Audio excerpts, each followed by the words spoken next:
Welcome to Always Another Game podcast, where we delve deep into the athlete's mind to find out the highs and lows of sport, but most importantly, how they use that away from the game. I am super excited for today's episode because not only do I have a fellow online friend here, I do a lot of work on LinkedIn, and I've met this person online, and I would love to call them my online friend, but also a fellow coach. I really wanted to get some coaches on this podcast to share how they've taken their sport into helping others away from the game, not just necessarily coaching on a team, but away from the sport in general. So today we have Patricia Poor. How's everything going, Patricia?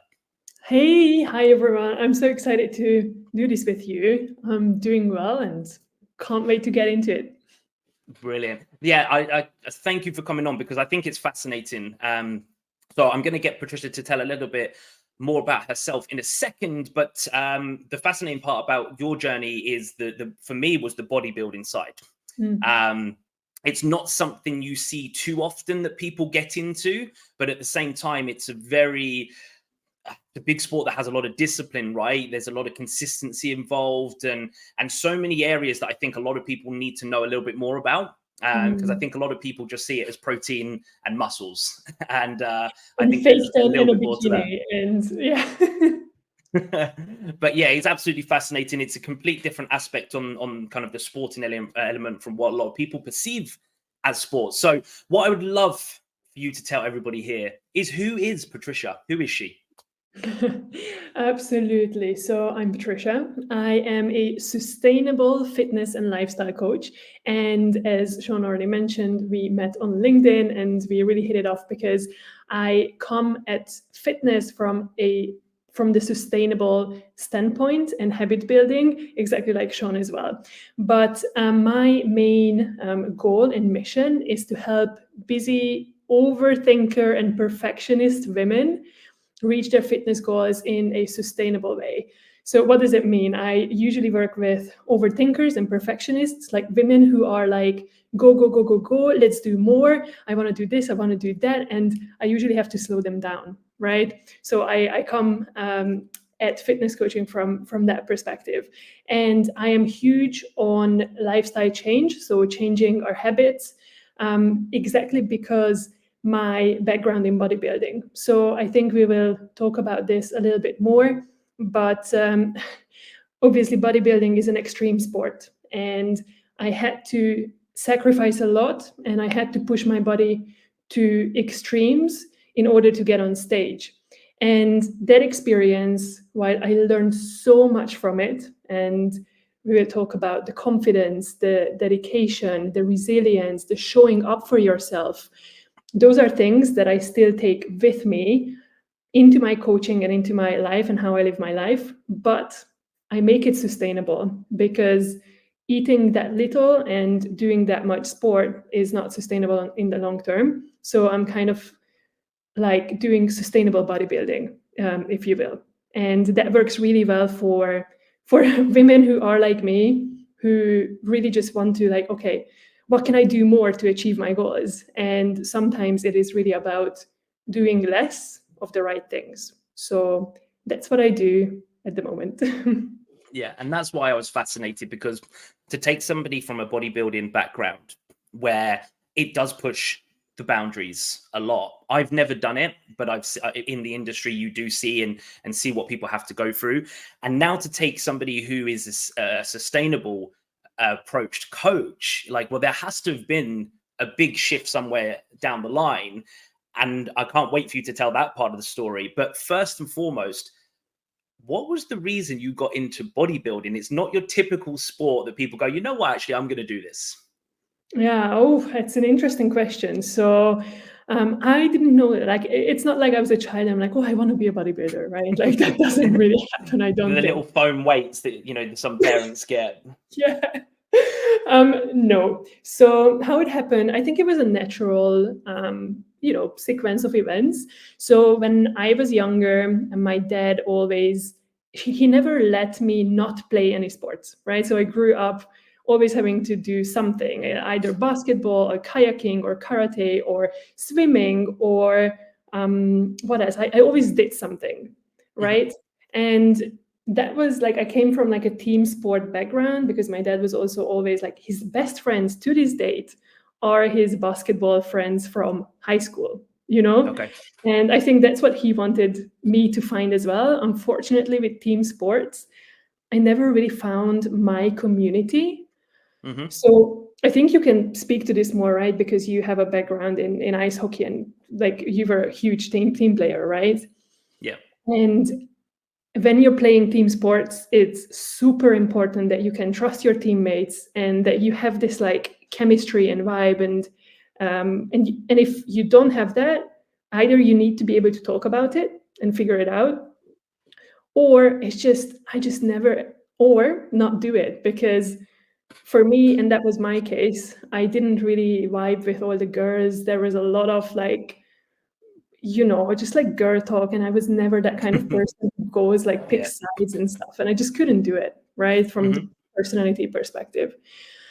And so afterwards, like during uni, I just like completely went off sports, completely.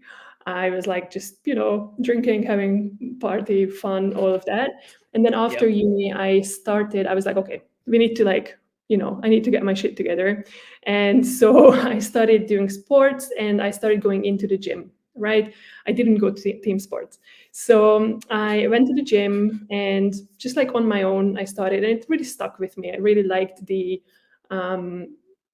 aspect of I committed to something for myself and having to show up, and the dedication and respecting myself. It really taught me to respect myself, because a lot of people, when we get busy, our life gets busy, the first thing that we throw away is our gym appointment with ourselves, right? Or cooking the right foods. And I think like really focusing on fitness in the gym taught me how to respect myself in a way that if I made a commitment to myself, I should not cancel on myself, because that's the same as canceling on your colleagues when you have a meeting, right? Like an important meeting. And so I started looking at it as that. And so my self-confidence and self-trust grew. So the gym really stuck with me.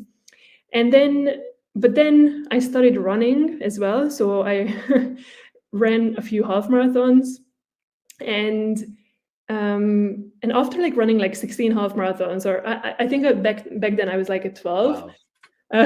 Yeah, I used it. I Wow. actually, it was really fun for me because I love traveling. And so I started playing this game that like I want to run a half marathon in every European country.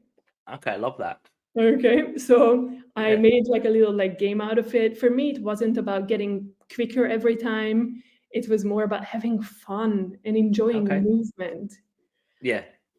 And for me, the half marathon like distance was it was challenging, but comfortable in a way. Like, it was a good challenge. It wasn't like Yeah. too much. And so I ran half marathons in like 6 different countries, I think, so far. But then at some point I was like, okay, I started like losing the muscle that I built in the gym, and I was like, okay, I need to, start focusing on building muscle as well. Yeah. But because my personality, as you can already see, like with all the half marathons, is like, I need a challenge or I need a goal. I can't just like, whatever, I do it without any goal or end purpose. I was like, okay, how can I build muscle and what could the goal be? And then I started moving in like bodybuilding circles, on social media, when you build up your like little bubble. And then I was like, me, but me, like when the thought starts like coming up, like, could this be the challenge? Like, could I do this? Like, me in a bikini with fake tan on a stage under stage lights in front of everyone, like posing and all of that. I'm like, Yeah. what? It was like my identity was like, so it was so dissonant, of like that thought and who I was, or who I thought I was. Well, you were a marathon runner. Yeah. That's it's a big difference, physically and mentally. It's completely different. Absolutely. So what was, I know you said you were in that circle, But what was the shift? What was the yes moment for you?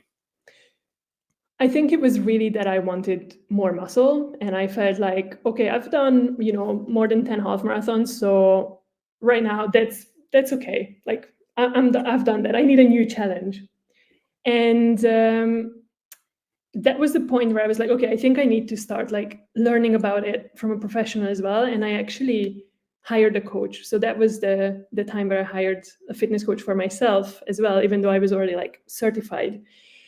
Okay. And so the moment was really, I just needed a new challenge. I was like, you know what, fuck it, I'm just going to do it. See, I find this fascinating because when I was kind of reading through a little bit of your backstory, I kind of put down, I was like, how do you go from, just wanting to put on muscle to go bodybuilding? And I see the challenge aspect now, but even still, that's a big shift to, because bodybuilding, it's not for the faint-hearted, right? You said at the beginning, it's sacrifice, it's commitment. You have to live and breathe it, right? Yeah. And that's what, kind of just to kind of go, yeah, you know what? I fancy giving this a go. And next thing you know, you're on stage, and I find that fascinating because obviously most people would have that urge. And we were talking just quickly before. I had a client who did just that. Mm-hmm. She started with me as PT, and she did incredibly well. And the confidence element, you used that word a minute ago. She got so confident that she decided that's what she wanted to do. And at that point, we did actually part ways because she went on to take on a coach that specified in bodybuilding, bikini modeling, because that wasn't what I did. And she did it. She got on stage. And this was, I know many people here won't really understand it, but this was, tiny hide in the mouse hole type client, never coming out and never wanting to be seen, to going on stage. How did you find that confidence shift? Because you said it shocked you from marathon runner to what am I doing? Yeah. How have you found that in bodybuilding, but also do you still feel like you have that confidence now? Yes. So first of all, I think for the listeners, just to clarify what bodybuilding means from my perspective, I'm not Arnold Schwarzenegger big, When I say bodybuilding, Come I on. was competing in the bikini category, which is the smallest female category. So it's not the female big bodybuilders. It is more like the more female, feminine, posing on stage, like the whole look. It's about the whole look, not only about the muscle. Okay. So I think like I just wanted to add this so people don't No, brilliant. thinking. Yeah. Because obviously I don't, I know there will be different tiers, but is there many different tiers? Yeah. So there are quite a few categories, depending on how much muscle you need, muscle mass, and also what the actual criteria is. So for bikini, like the physique criteria, on like based on which they actually give you the points, and the competition is based on. So in the bikini category, which is mine, is the smallest female category, and the criteria is an X shape. So a very, you have like wide shoulders, tight waist, and then wide glutes, and as much symmetry as you can get.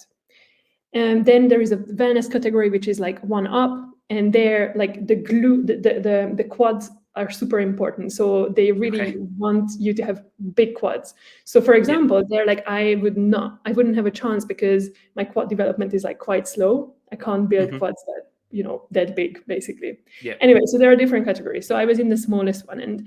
And going back to your question of like, I also told you that for me, it had to be an identity shift, because I was never the girl who's like goes on stage on her own. I was never, as a child either.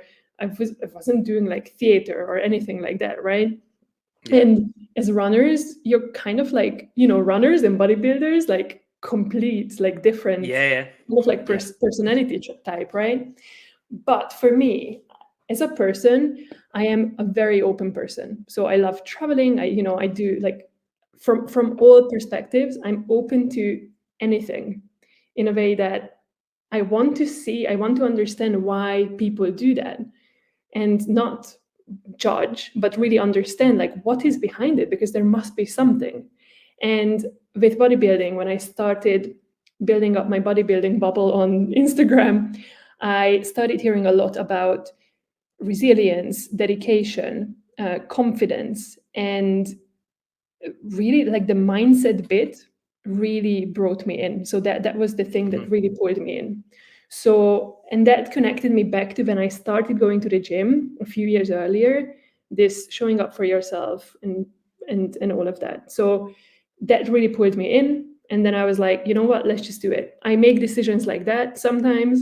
I'm like, let's just do it. I decided, let's go, head down. Yeah. And that's my personality as well. I'm kind of a control freak. So it actually it actually really worked for my personality, because what you need to do for bodybuilding is basically, first you have to build muscle. So it's not like I decide one day and then 3 months later I'm on stage, because you actually need to have a base muscle mass. You can't just go from like non-training to stage in 3 months, because it's not only about the dieting down. You actually first need to build muscle tissue. So I went into like a 1-year build phase where I was eating a lot and training very heavy. And afterwards, I went into a 4 months prep, which means the fat loss phase, right? And in the fat loss phase, so in the prep phase, before a competition, you need to get very specific with your, you eat off of a meal plan, basically. You can't really do flexible dieting or just like, oh, I was off by 100 calories. No, you can't. You either do it, you either commit, or you don't. And I can get my personality used to be like that, and I still have that, those elements that I can push things to like, okay, this is what I need, blinders on, and I'm just focusing on that. So it worked for me really well. Like I didn't cheat on my diet at all. I did everything. I was like, I have a coach, they tell me what to do, I execute. And it actually gave me like so much. I was so much more productive, because I had to. Okay, so for the listeners to imagine like what it takes, I had to do 12,000 steps a day. At the end, 1 hour cardio per day, on top of the steps. That is. Okay. That would be, for me, I did it on the elliptical, and there was like, minimum heart rate that I had to hit for intensity. And then I trained 5 times a week, weight training in the gym. Okay, so on my rest days, I did 12,000 steps and 1 hour cardio. And on my training days, I added the strength training. Okay, so the cardio was just 2 days a week. That wasn't on the same day as weights. So at the start, you start off like slowly, right? Like I started with 25 minutes per day. And then as time went by, we had to push and push and push to get me leaner and leaner and leaner. And at the end, like by the end, like the last like 3 weeks, I was doing 60 minutes of cardio every day. Wow. Okay. And this is very personal, so some people never get to 60 minutes. Some people have to do more, depending on how your body responds. Okay. And that's just the calorie output, so the movement part. But obviously you have the nutrition part, which you are eating off a meal plan. What does a meal plan mean? Okay. That is, we put it together based on the foods that I liked. Okay. And based on the protein sources that I liked and the carb sources that I liked, but it was still very restrictive because I couldn't eat anything processed. So everything was clean foods, which is actually great. But it restricted everything else that wasn't on it. Okay. So let's say I had potatoes, prawns, tuna, and rice and porridge, and then that's it. And then for 4 months, you eat the same thing. The only thing that we were manipulating and changing was the amounts, okay, and the proportions of macros. The same thing? Yeah. Like what, 100%, 90% of the time? I mean, there were like there was like rest day and training day calories. Okay. Right? So I would have more fat on rest days. I don't know if you do macros as well, but rest days you would have more fats, and then I would have extra salmon or avocado. and eggs. And on training days, I would have more carbs. So I would have more oats or more Yeah. rice or more, yeah. But I also, like at some point, I also had to cut out rice because it started bloating me. Okay. And like, you know, when you're doing bodybuilding, you have to keep your waist tight. So nothing that bloats you, like these were all like tiny, tiny details that I had to really look out for.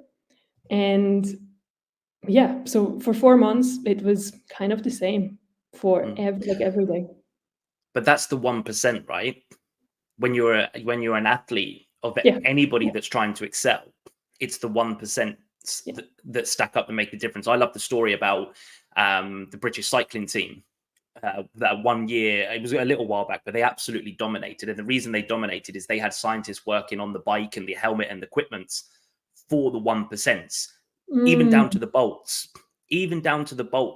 Like, no, that one's lighter than that one, heavy one gone. You know, so for you to be at your peak, that's you know, as passionate as you were, it makes sense that you had to go to those levels. But when you got that levels, obviously to do that, you must have been oozing confidence. Was there points that you had imposter syndrome along the way, linking to the past you with the marathon running and, you know, not fitting in the team environments? Did you ever have that feeling when you were kind of going to these competitions? Oh my God, like that was a huge part. So like I was not confident. Like, you know, if like on the day of the start of my prep, if you had said, you would have said you need to get on stage now, I'm like, no fucking way. Like Wow. zero chance. So those 4 months were also about building my confidence. And a big part of it was also to come up with my own posing routine. So I had to practice walking in heels, right? That was not me. Like I was not wearing heels or anything. Okay. Yeah. Like I'm like a fitness coach. Like I walk around in trainers. I love them, you know. Yeah. And then I got like, you know, these like huge heels. I still call them like my stripper shoes, which are not my stripper shoes, but like, you know, people Yeah. if you look I at think them, we they're can like, all picture what the yeah, and people are like, what are you wearing? And I'm like, well, it's part of, you know, the sport. And really making this shift of like, this is part of the sport. You are like on stage, what I will be showing off is the work that I did in the gym and in the kitchen, right? So really taking away this like whole, this is a, you know, it's not about like being sexy. It's not like a sexual thing. It is a sport, okay? And you need to get like serious about that. And I really had to practice my posing. I was I was not good. Okay. So my movements, you really have to be like feminine and like find like flows and, you know, like, so how you move is not like a robot, you know, when you walk. Yeah. And that took me like, I had to practice every day. And I filmed myself. I sent the videos to my coach. And, you know, my coach was like, nah, you know, you need to tweak your turn by like 1 centimeter so you show off your delts more. Yeah. And yeah, so that was also like a confidence building phase. But to be fair, the whole routine and like following the routine, it really, really helped because, you know, at the start, you're a bit like, oh, can I do this? Can I do this? But when you're 2 or 3 weeks in and you're like, I can freaking do this, you know, I'm so on Yeah. it, you know, I'm with my meal prep, I have my days planned out. I would wake up at like 5:30, go on a walk, then go to the gym, then start work. In my lunch break, I would do my 1 hour cardio, finish work, and then in the evening, I would either finish my steps if I haven't done the 12,000 yet and prep my food for the coming days. And then I go to sleep and then it starts again for 4 months straight. Okay. Yeah. And, and, and that like confidence in myself that I show up. So my confidence actually came from the execution. Okay. So from taking action. And I think that is also relevant for lifestyle clients who I coach right now as well, like and who you coach as well. Like at the start, you will not feel confident. You will not feel that you can do this, that you can lose that weight that you want to lose, or that you can build like nice shoulders, whatever your goal is. At the start, you will not feel that because your experience, your background is that I can't lose this weight. So you have to start shifting this identity, this thing that you're thinking about yourself, this belief that you're holding about yourself.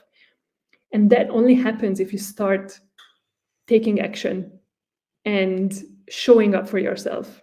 And it will be so alien at the start. Okay. So you were going to the gym and I'm like, what am I doing here? I don't belong here. But then the more you go, the more you're like, you know what? Yeah, I know where, this weight is or that machine is. And then you build this up. And that's what happened to me as well, obviously on like a different level. So I wasn't like, a beginner, but it's the same process, just on a higher level, let's say. Yeah. What was the reward for you? Because right there, what you did, you're trying to help your clients do, but maybe not necessarily to get to bodybuilding level, but there will be chasing all sorts of goals. You did it. You did it whilst you're working. Now, I played and worked. It's hard.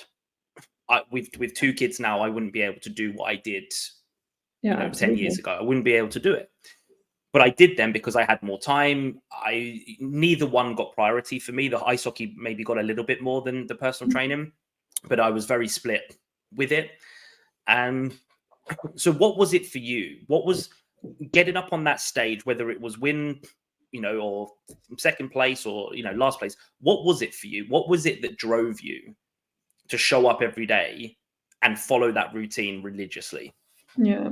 So for me, if I start something, I don't half-ass things because then I'm wasting my own time. Okay. So if I start a prep and 4 weeks in, I cheat on my diet, I wouldn't say cheat, like not adhere to it. I hate the word cheat. Like, let's it's not bad. use that. Erase that, guys. If I go off it, I just wasted the last 4 weeks that I worked so hard, So for me, if I start something, I keep going because I don't half-ass things. And what kept me going? Sorry, you have a question? No, I was just what I'm kind of almost going to take away is you may correct me in a second, but you're maybe not necessarily reward driven, but you're action driven. I am process driven. What I want to show myself is that I can do it, that if I decide something, that I will do something for myself, that I will show up for myself. And it's always proving myself that I am here for you. I am here for you. And you made this commitment, you made this promise, you will not go back on it. And I use that for other people as well. Like for me, I know that a lot of women that I work with for sure struggle with people pleasing or always showing up for other people. I'm guessing as a parent, you have to show, you cannot not show up for your children, right? You have to be there every day. Yeah. But you cannot say no, but to yourself, yes. And that is the thing that I wanted to change. I'm like, I do so much for other people. Why can I not do it for myself? So I also struggled with before, when I started going to the gym, I struggled with losing the first 5 kilos, right? And I was just spinning my wheels and I didn't know what I was doing wrong. And it really destroyed my self-confidence because I'm like, why can I not do this? I'm so good at everything else in my life. I'm so successful at my job, at my whatever. Why can I not do this for myself? And for me, it's a huge self-development tool, fitness and sports in general, because it is just you. And this is why I'm doing individual sports, okay? But all you can lean on is yourself. And there is no excuses. You cannot blame anyone else. It's either you do it or you don't. And it's very clear, right? And I think it's that's the aspect that I really find so valuable, and that's what drives me as well. I love it because we don't really know what that end product is. You didn't know on the stage on that day how you would feel, you may have absolutely hated it, or you may have had the most breathtaking experience of your life. You had no idea. But the reason you were so successful is because you embraced that daily action, that daily showing up, the knowing that you were going to wake up and do it. And I do feel a lot of people in pursuit of any form of goal heavily neglect that area because they're so focused on hitting a number, or, you know, there's a wedding for a dress size or a clothes size. Yet we need to celebrate and embrace that the action element more. That's where the success comes, because that's all we can do right now. Today is all we can do is focus on. I have no idea when these podcasts go live what will happen, but I don't How many care. people listen? I don't care. I'm very much, as a coach, here to help one person. If one person learns something from you in this episode, that is incredible. That we have done exactly what we set out to do. Yeah. And in regards to helping people, which you do every single day, you get to do it. I guarantee you're going to tell us some great stories now, because within bodybuilding, there is a lot of restriction. There is a lot of, you have to hit a weight. And you know, many people probably have heard some stories of, you know, people passing out on stage at certain levels because of dehydration before the event. What did you take away from the dark side, maybe, or the negative side of it, and how do you help clients with that now in regards to their weight, even though they may not be kind of working for bodybuilding? It would be the same kind of experiences. Yeah, absolutely. So first of all, sorry, can I go back and just finish the thought about the daily Rewind action? it.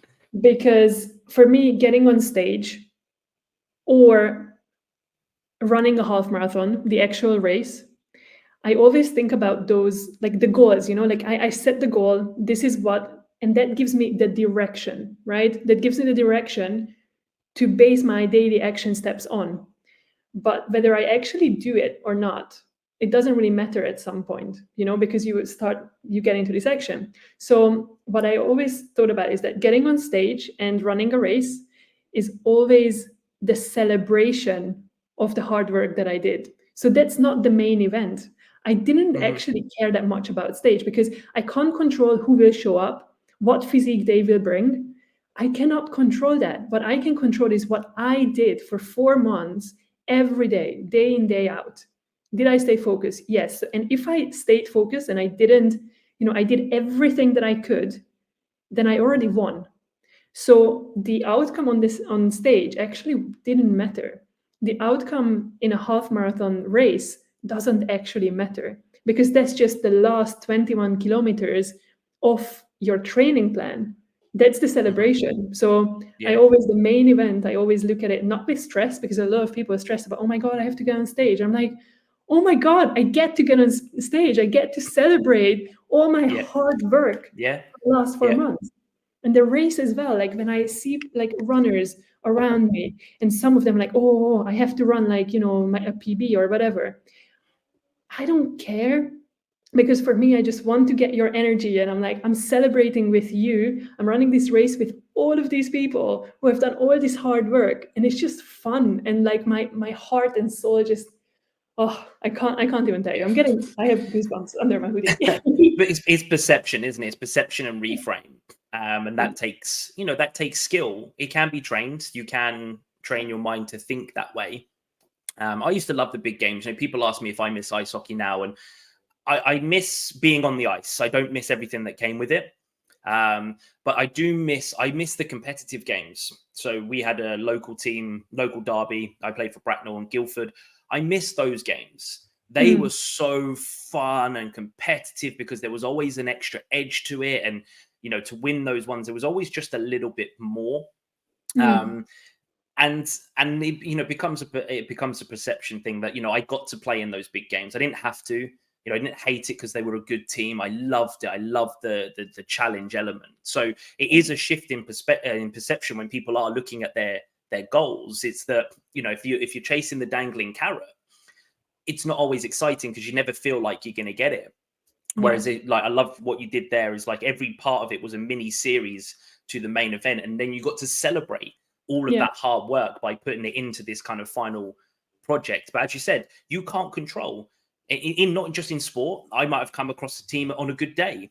In business, you come across somebody who is 5 years ahead of you, 10 years ahead of you. Yeah. You can't control what others are doing, but you can control yourself, your day, and your reaction when there is a problem. That's all on you. And I love that you've kind of shared that. Yeah, absolutely. As long as you do everything in your power, then you can be happy. You're already won. It doesn't matter. Everything else doesn't matter. And this is a huge mindset shift that I also learned from sports. This is probably one of the biggest takeaways for me, for sure. Yeah. Mindset it's massive, and it can be trained, and sport does offer a lot of that. It doesn't always work for everybody. If you'd been forced into a team sport and you said yes, it would be a different conversation right now.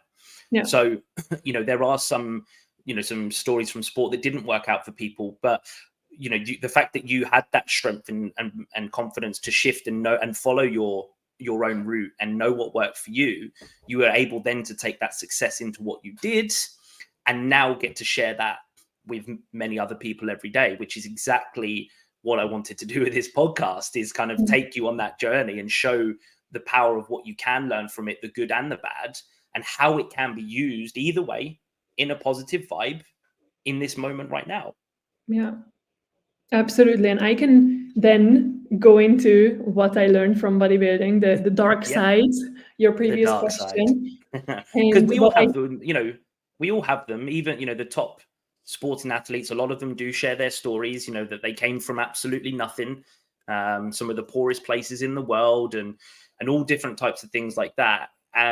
But there is always a positive outcome. There is always a strength that can be gained from those times. So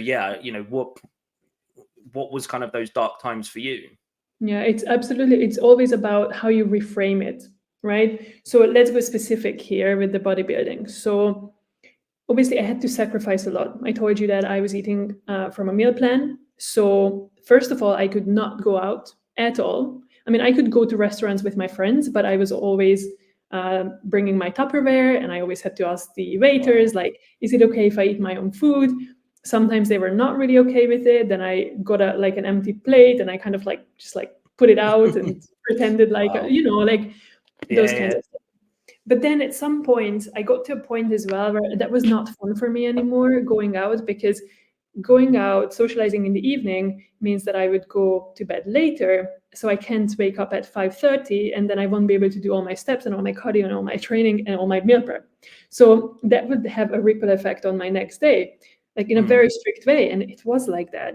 So those were the dark sides, and I've seen myself really get lost in it. And there were weeks during prep when I thought, I am living the life. Like, this is the life I want to live. Oh my God, like, I have control over everything. I know how to change my body. I know, I learned so much about my body. I can control everything. And it really played into my control freak, side of my personality. It was really satisfying for me because I could control everything. But life is not about control. And it took me, so first of all, I lost my period. Okay. That's from the health perspective. I actually lost my period. I was 27 and I didn't have my period. And my hormone lab, I did a hormone lab with my doctor, showed that I was postmenopausal. And when you're 27, okay? And you're like, I couldn't have kids right now. Like, you're playing with your fertility. Like, this is like fucking insane. That was scary.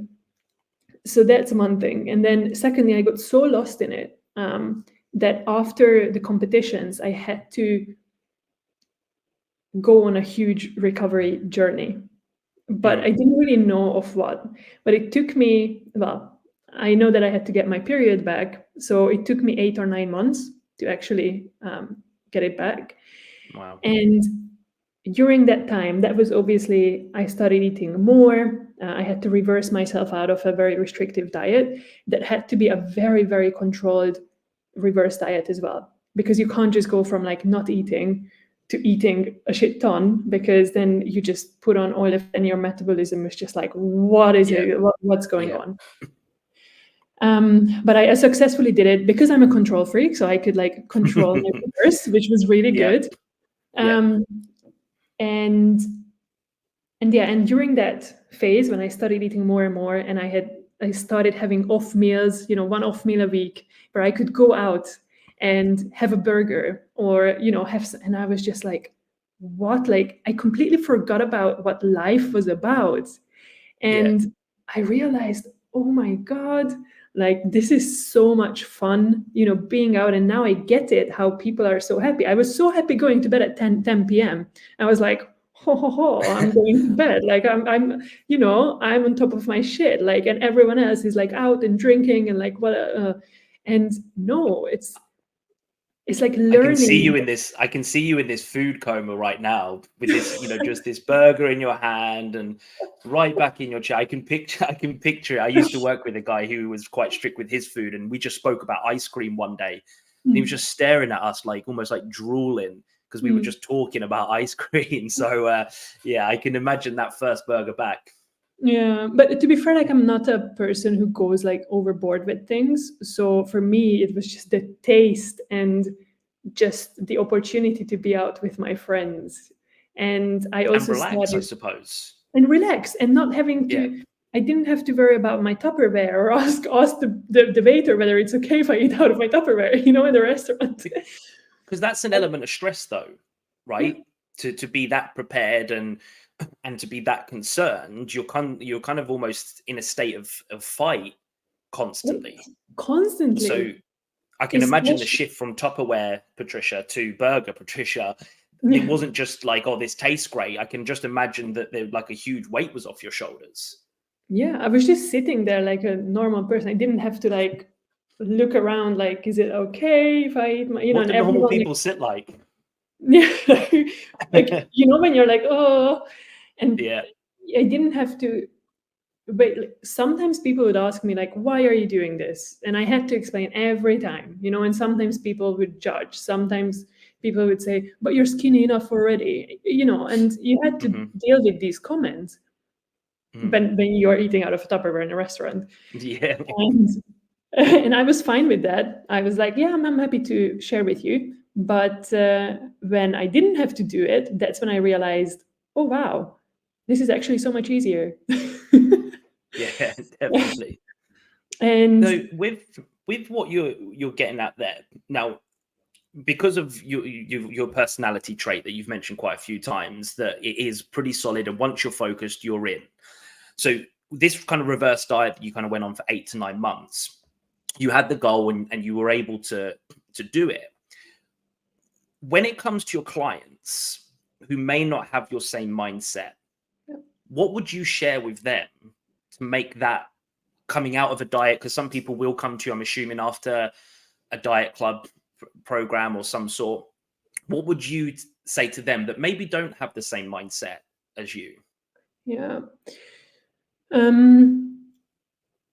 Sorry, I lost my chain of thoughts for a second. But so first of all,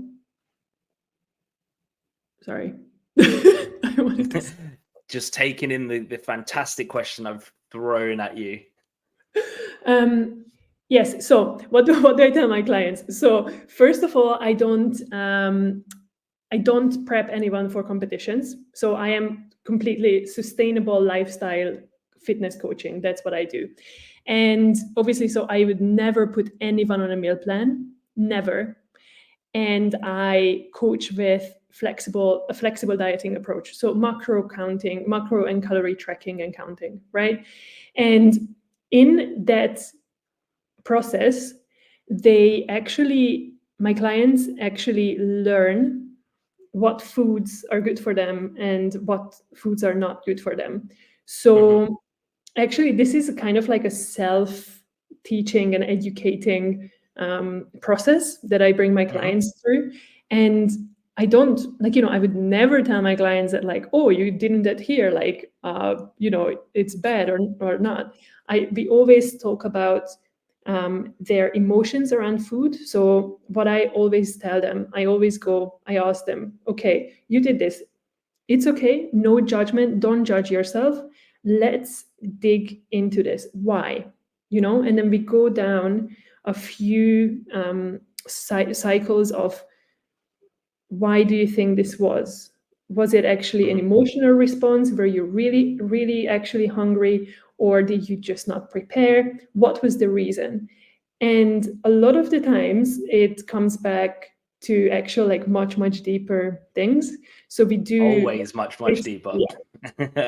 Yeah. So what I do is actually we dig deeper why they couldn't or why they didn't want to, because sometimes they're just like, oh, I don't need to do this, like fuck it. And then so that's how I handle that situation.